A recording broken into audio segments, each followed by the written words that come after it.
नमस्कार, जय माँ कामाख्या। तो 2024 ये जो साल है ये खत्म होने में बस और कुछ ही दिन रह गया है। 2024 जो है ये शनिदेव का साल है। शनिदेव जो है वो हमारे कर्मों के फल देने वाले देवता है, कर्मों के देवता है। तो जाहिर सी बात है कि ये साल खत्म होते होते शनि देवता हमें हमारे कर्मों के फल देते जाएंगे। अगर हमने अच्छे कर्म किए हैं तो अच्छे कर्म का फल हमें मिलेगा, बुरे कर्म किए हैं तो बुरे कर्मों का फल हमें भुगतना होगा, वो भी साल खत्म होते होते।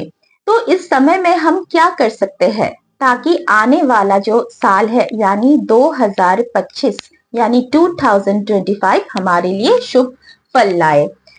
तो जैसे कि मैंने कहा कि ये शनिदेव का साल है जो कर्मों के फल हमें देते हैं और ये साल जाते जाते ही हमें फल देते ही जाएंगे शनि देवता। तो इतने कम समय में हम क्या कर सकते हैं आइए जानते हैं।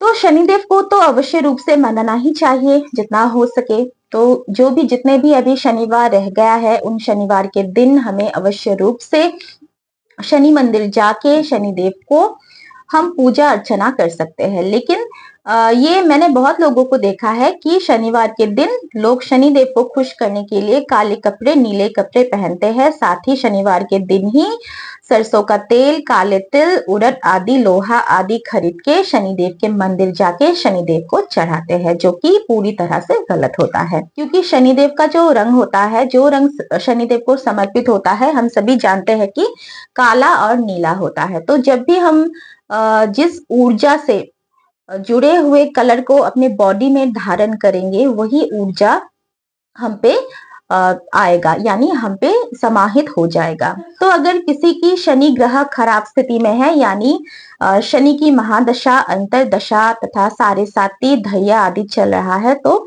इस समय तो जरूर आपको शनिवार के दिन काले कपड़े, नीले कपड़े अवॉइड ही करना चाहिए। साथ ही साढ़े साती या फिर शनि की खराब स्थिति ना भी हो तब भी शनिवार के दिन लोहा खरीदना, काले वस्तुओं का खरीदना, सरसों का तेल खरीदना इत्यादि निषेध होता है, क्योंकि इससे जो है शनि का गलत प्रभाव भी पड़ता है। इसीलिए शनिवार के दिन जो लोग भी शनिदेव को ये सारी चीजें अर्पण करते हैं वो एक दिन पहले ही इन सामानों को खरीद के रखें। सिर्फ इतना ही नहीं, हम कुकिंग के लिए भी अगर सरसों का तेल, चाहे वो रिफाइन ऑयल ही क्यों ना हो, अगर हम यूज करते हैं तो शनिवार के दिन तो कभी भी नहीं खरीदना चाहिए। उससे शनि जो है वो अधिक खराब स्थिति में चला जाता है।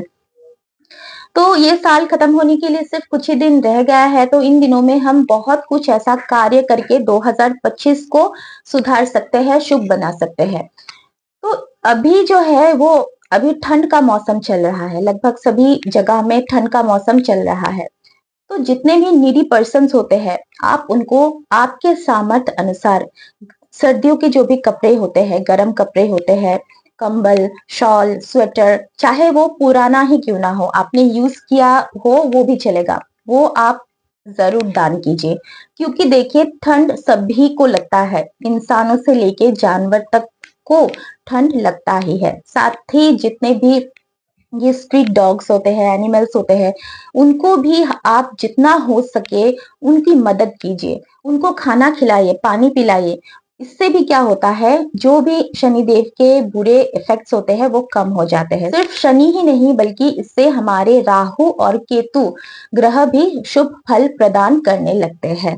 और क्योंकि ये हो गया एक दान का कार्य, और हम सभी जानते हैं कि दान करने से बहुत ज्यादा पुण्य प्राप्त होता है। इसीलिए जितना हो सके इस समय में यानी 2024 खत्म होने से पहले पहले जरूरतमंद लोगों को, जीव जंतुओं को जरूर हेल्प कीजिए जितना हो सके आपके सामर्थ्य अनुसार।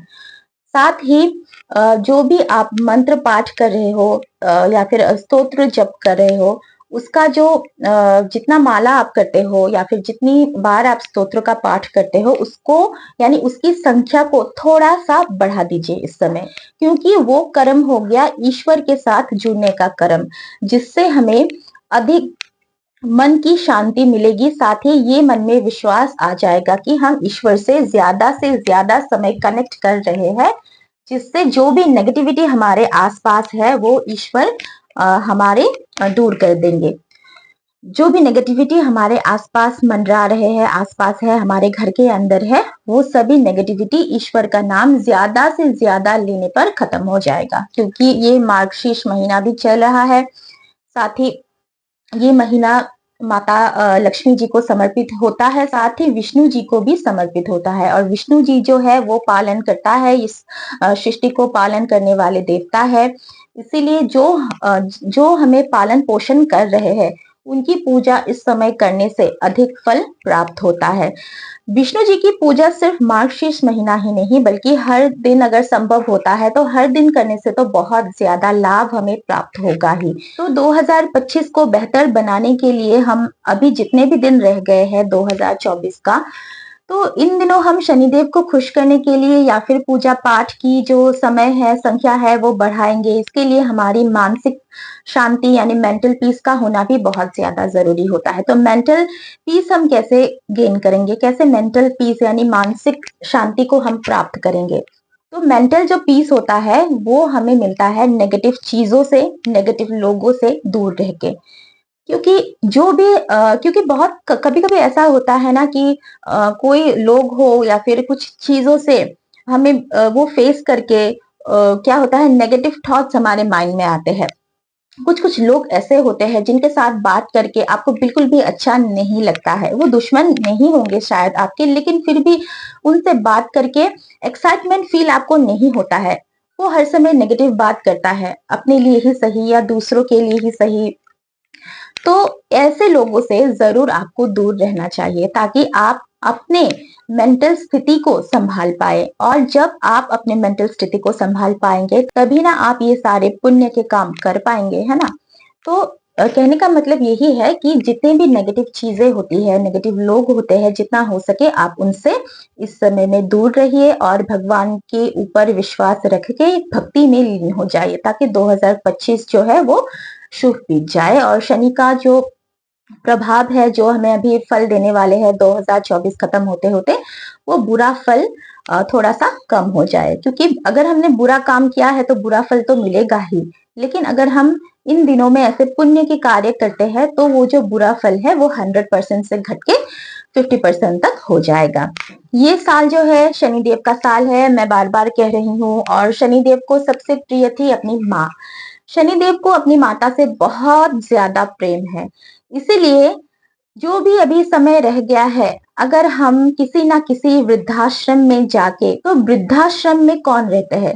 जिन वृद्ध लोगों को अपने ही फैमिली मेंबर्स ने घर से निकाल दिया है, वो लोग ही रहते हैं। वो लोग वृद्ध आश्रम में रह के किस स्थिति में, किस मानसिक स्थिति में जी रहे हैं, वो तो उनको ही पता है। तो शनिदेव के बुरे प्रभाव से बचने के लिए जो भी अभी समय रह गया है, हमें वृद्धाश्रम जाके, अगर आप कुछ दान ना भी कर पाओ तब भी थोड़ी देर बैठ के उन वृद्ध लोगों से अगर आप उनकी मन की बातों को शेयर करेंगे, यानी उनसे बातचीत करेंगे, तब भी क्या होता है, वो लोग खुश हो जाएंगे, वो वृद्ध लोग खुश हो जाएंगे।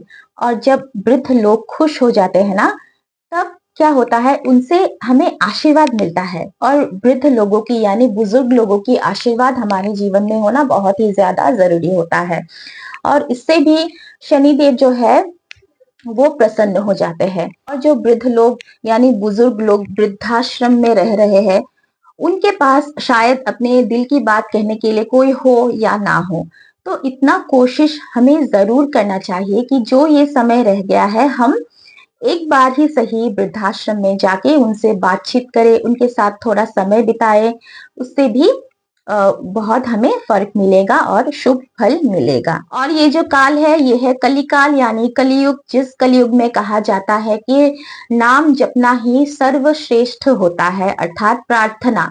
प्रार्थना से बहुत सारी चीजें चेंज हो सकते हैं। तो जो भी लोग हमारे आसपास है, जो भी हमारे रिलेटिव से, फ्रेंड से, उनके लिए आप जरूर प्रार्थना कीजिए कि आने वाला साल उनका अच्छा जाए, भला जाए। साथ ही अगर कोई आपका दुश्मन भी होना, ये शायद बहुत कम लोग ही कर पाएंगे कि दुश्मन के लिए प्रार्थना करना, लेकिन अगर आप दुश्मन के लिए भी प्रार्थना करोगे ना, वो आप अच्छा कर्म करोगे। जिस कर्म का फल कर्म फलदाता शनिदेव आपको जरूर देंगे। इसीलिए मन ना भी करे दुश्मन के लिए प्रार्थना करना, तब भी प्रार्थना जरूर कीजिए। प्रार्थना करना सर्वोत्तम कार्य होता है, सबसे पुण्य का कार्य होता है, जिससे हम ईश्वर से भी जुड़ सकते हैं तथा मानसिक शांति भी लाभ कर सकते हैं। तो 2025 सभी के लिए शुभ हो, मंगलमयी हो, इसी कामना के साथ चलिए इस वीडियो को एंड करते हैं। धन्यवाद।